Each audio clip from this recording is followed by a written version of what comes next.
the women.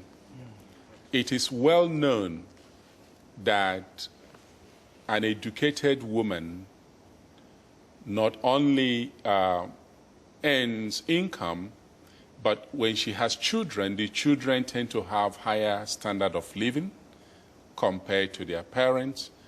But more importantly, an educated professional woman is able to protect her family more effectively, and in fact enhances demand. So we can, within the South, take a leadership role in this regard.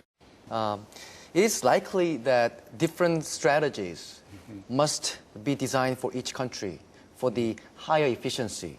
What are some examples of those strategies? I think for us to design strategies, we have to know what each country or what region needs. Because Africa is not talked about often, so I'll limit my comment here.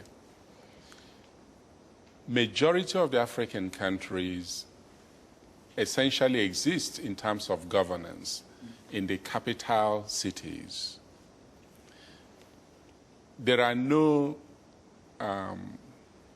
adequate roads that connect the cities to the rural areas. This is not just for transportation. This is a security issue. It's a health issue. And it impacts other aspects of life.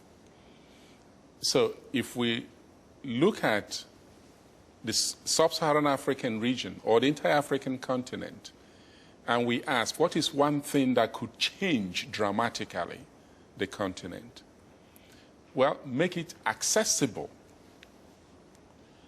Make it accessible. In a world where resources, human and capital, are not limitations, I will say one strategy in that part of the world is to build a railway around the continent, and then north and south, east and west, highway the same way, and feeder roads into every country. You create massive mobility, ability people to go from point A to point B. I think if that were to happen, one of the problems in the continent would be reduced, if not significantly ended. Conflict. Traditional African nations were able to escape conflicts because there were no boundaries restricting their mobility. And they did not just escape conflict, they escaped environmental problems. They will sense when the desert encroaches and move before it gets there. But now we have all these camps here and there with its own problems. That's one thing. The other thing, energy. If we have road and we have steady supply of energy, business activities would grow. Manufacturing, education. Part of what I learned in this conference is it Yaha? Night school?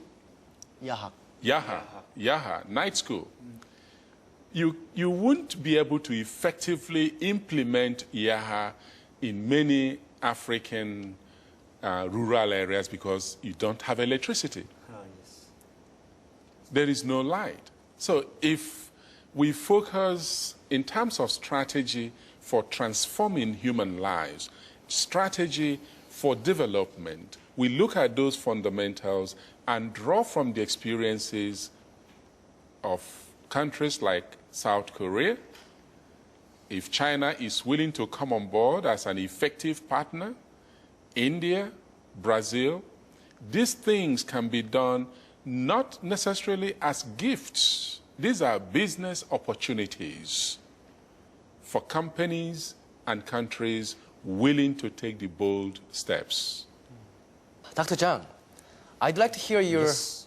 opinions on the practical approach of educational support. And when it comes to, you said priority,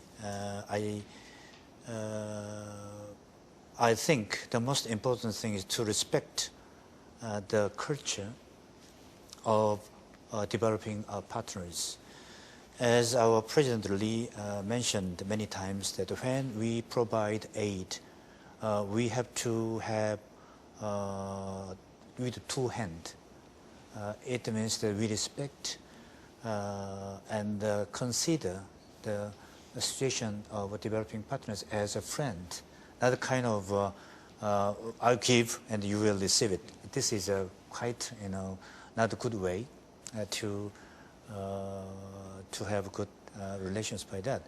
Therefore, to respect their cultures and their priority as well. Also, to respect their ownership.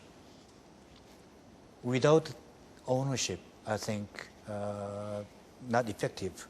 Even though we provide enormous amount of money or finance or technical cooperation to developing partners, unless they have that kind of ownership, it is not sustainable. But this is my conclusion about it. So respect their cultures, their priority first. Also, they respect the ownerships, will guarantee and effectiveness of all the programs of that. Yes. I think I get the sense of partnership, true partnership. Very important. Partnership is to regard developing partners as a friend. It's a horizontal, not kind of vertical situations like that, as we mentioned. And therefore, we do not use the foreign aid. Instead of it, we use the term of development cooperation. And then we do not use the recipient countries, but use partner. So partnership is very important. Yes. That is underlying the basis of spirit of cooperation. It really doesn't help them ultimately. It increases dependence rather. So what we did was to train Indonesian statisticians, Indonesian economists, Indonesian, especially junior level officers in the Ministry of Finance and other branches of the government. As a consequence, I'm really happy to say the Indonesians are producing probably the best social accounting matrix, not just in the developing world, but in the world. And this is, in my view, a major success story of knowledge transfer. But, here you have somebody who is very experienced, lives in a developing country, highly educated,